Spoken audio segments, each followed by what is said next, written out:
apa kabarnya hari ini?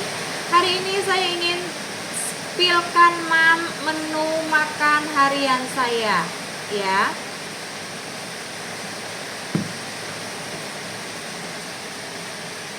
Hari ini menu saya adalah ada nasi. Di sini nasi saya dicampur jagung. Bukan keharusan nasinya dicampur jagung, tapi kebetulan saya baru pulang kampung dan membawa nasi ini, jadi saya masak, ya. Kemudian ada tahu kukus, ada juga ayam dan tempe yang sudah saya pengat atau saya kukus terlebih dahulu. Kemudian saya grill sebentar. Dan yang terakhir ada sayur bayam dan oyong serta sambal. Nah, ini adalah menu harian yang biasanya saya konsumsi selama saya menjalani intermittent fasting. Menu ini juga yang saya siapkan untuk keluarga saya, ya Mams. Jadi saya nggak perlu terlalu repot. Bedanya yang saya berikan kepada mereka adalah lauknya saya goreng. Kalau ada Mams yang tanya kenapa Mams nggak makan yang digoreng juga gitu, tidak ada larangan untuk kita makan yang digoreng, ya Mam. Saya makan yang saya grill karena saya ingin porsinya lebih banyak.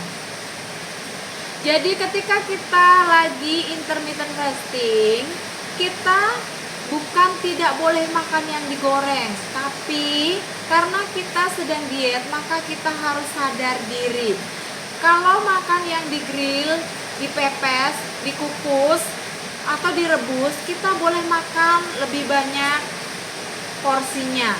Tapi ketika digoreng, kita mulai membatasi, ya. Misalnya kalau ayam yang saya grill, saya bisa makan 4 potong seperti sekarang ini. Tapi kalau digoreng, saya cukup makan 1 atau 2 potong saja. Nah, untuk mencukupi protein saya menambahkan yang direbus, misalnya telur rebus atau pepes tahu atau tahu kukus atau yang lainnya, ya. Jadi dalam intermittent fasting kita tidak perlu makan yang ribet-ribet dan mahal. Cukup makanan rumahan kita saja. Kalau misalnya kita lagi masak capcay, ya kita makan capcay. Kemudian kita juga usahakan tetap makan nasi. Kenapa? Karena kita orang Indonesia, Mam. Jadi nasi itu suatu keharusan atau makanan pokok. Intinya adalah ketika kita makan nasi, nasinya harus lebih sedikit dari makan biasanya, ya. Jadi kita menguranginya perlahan-lahan seperti yang sudah saya bilang. Kalau awalnya setengah piring, mungkin kita bisa kurangi 1 sendok bertahap. Kemudian kenapa sih kita nggak boleh makan nasi banyak? Karena nasi itu membuat kita lebih cepat lapar dibanding banyak protein dan sayur. Seperti itu. Kemudian yang ketiga, kita fokus pada kenyang. Jadi usahakan kita makan perlahan-lahan sehingga kita menikmati apa yang kita makan, bukan seperti orang kalap buru-buru makannya sehingga kita habisnya banyak dan perut kita ngerasa begah gitu, ya. Dan rasanya masih kurang aja yang kita makan. Jadi caranya makan perlahan-lahan, kunyah dulu, ya. Jangan lupa juga minum air putih yang cukup, 2-3 liter air sehari. Yang keempat, kemudian jangan lupa tubuh kita ini pintar, Mam. Jadi tubuh kita itu bisa mengatur dirinya sendiri. Dia akan memberikan sinyal kalau sudah kenyang. Jadi Mam, berhentilah makan menjelang kenyang. Jadi kalau kita rasanya udah cukup kenyang, stop, jangan terlalu kekenyangan, ya. Kemudian kalau ada yang tanya, boleh nggak sih kita nyemil?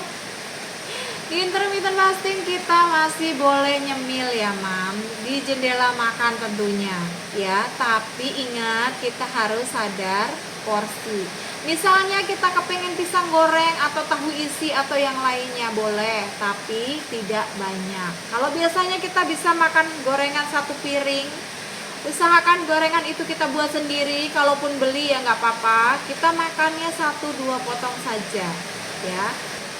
Kenapa saya katakan boleh? Karena biasanya apa yang dilarang itu yang ingin kita lakukan.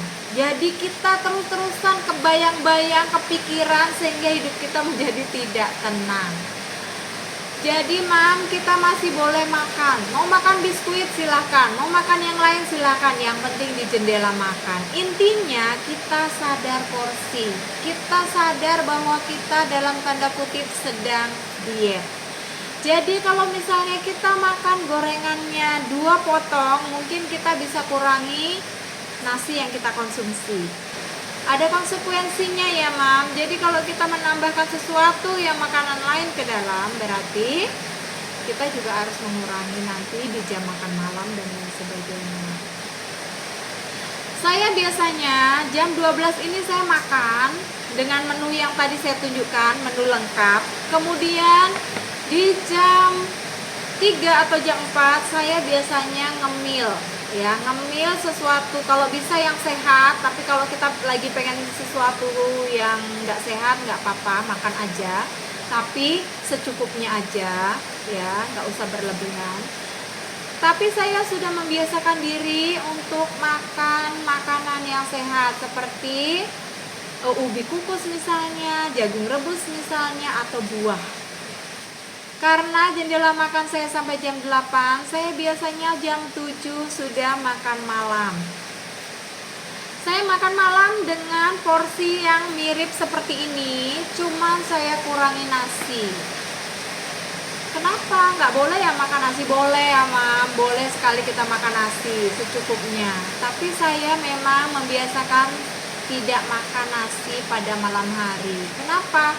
Karena saya memiliki riwayat keturunan yang sakit diabetes. Jadi saya sangat-sangat mengurangi gula atau asupan gula ke tubuh saya.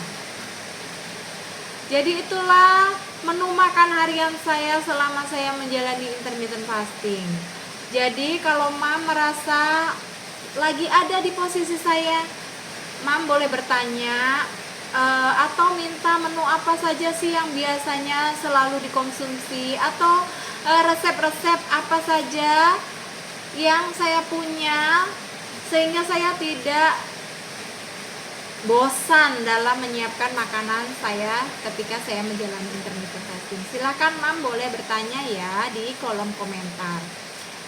Dan kalau mam sedang melakukan atau sedang diet seperti saya, semangat ya mam.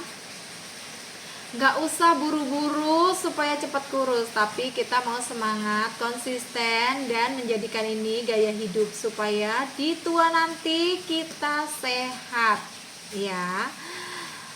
Akhir kata saya ucapkan terima kasih buat mam semua yang sudah menyaksikan video saya sampai selesai. Buat mam yang berkenan silahkan di follow dan subscribe channel saya supaya besok ketika saya mengupload video baru mam dapat notifikasi. Terima kasih ya mam, dan see you.